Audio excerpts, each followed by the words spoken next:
Hello everyone, this is Lucas from Data.Punctum and I'm going to show you how to install Alert Manager Enterprise in a Splunk cloud environment. First, you find more apps. Then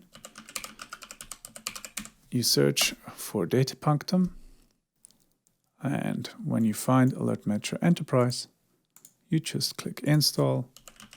So once you provided valid credentials, you hit agree and install. Okay, perfect. Now restart is required. This will take a couple of minutes. You probably want to restart right now. Okay. Once the restart is successful, you just click OK and you will be redirected to the login page. Then you log in again. And you look at the apps and you will see Alert Manager Enterprise is installed. Once you see the icon and Alert Manager Enterprise, you can click it and you will be redirected to the setup page. And it's important to notice that the setup is incomplete yet.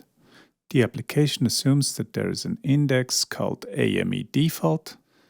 That index does not exist yet. The application assumes that we're going to send the events to localhost, which is also not the case. Then the application also assumes that we are going to send it to the port 8088, which is also not correct in the cloud environment. All these informations are fine on premise, but in a cloud environment, you probably want to adjust that. Also in a cloud environment, for simplicity, you might want to disable the CA certificate. We highly recommend to use verification of CA certificates though. And we also don't have a token yet. So, first things first. We're going to create an index called AME default. Therefore, we go to indexes and then we create a new index.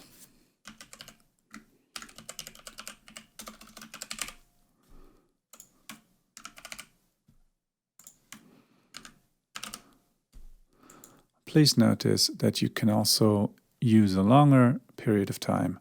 We just have to put a retention time.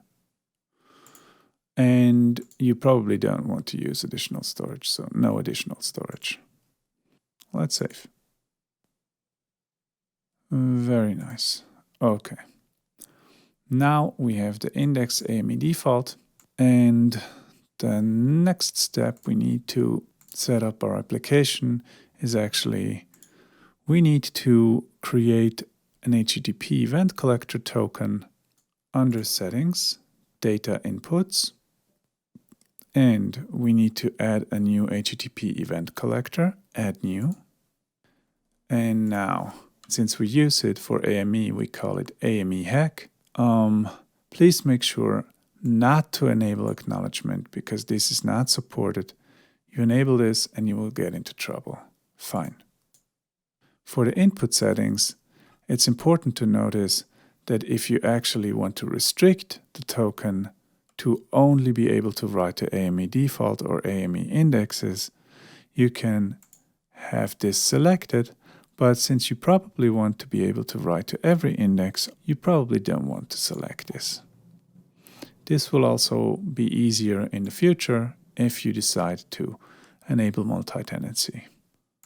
Now you review this. This looks good as a review.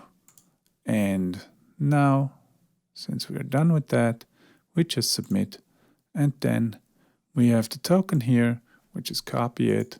Once we have the token copied, we go back to our application alert manager. Once you're back on the setup page, you can just copy paste the token, and then you want to set the host name correctly. On Splunk Cloud, it's always like this. This part here is your host name, but for your HTTP event collector host, what you have to do is you copy that part up here, right? And then you have HTTP minus inputs minus, and then that part, right? And this is your host name for the HTTP event collector host in Splunk Cloud environment. Assuming you are working with AWS, if you are working with Google Cloud Platform, GCP, please look up the documentation. The port you want to connect to on a Splunk Cloud environment is not 8088 as on-premise, but 443, which is the standard HTTPS port. And for simplicity, again, we disable CA cert verification, but we highly recommend to enable this, and we also recommend to have actual CA certificates in place. Now, since we have all the information that we need set up, we can just perform the setup by pressing complete, and we see it's done. Now, the entire information is saved, which is good. What we can do to check up on whether the information is correct and whether the thing is actually working or not, we can set up a search, which is comparably easy, and I will put it into the description so you can just copy paste it. To explain what the search does,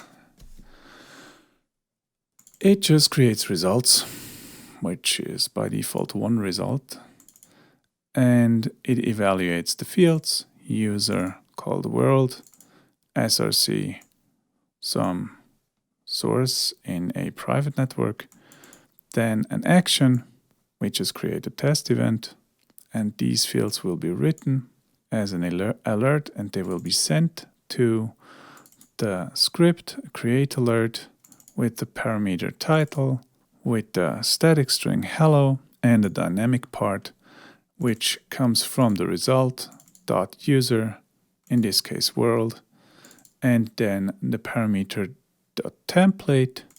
We use the default template.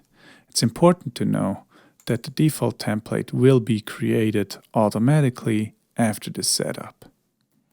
And now we can search. Now we can go to start. And yes, we have created a hello world. And we see that the data is actually here. So this connection to the index actually worked. If you do not see anything under data, it means that either your index is not online yet, it takes time for the cloud to make the index available, or your connection doesn't work. Now, if within 10 minutes you do not see any data, then you probably want to check on the tenant if these panels are green and okay, and you still do not get any data in here. Please contact us for support. Thank you.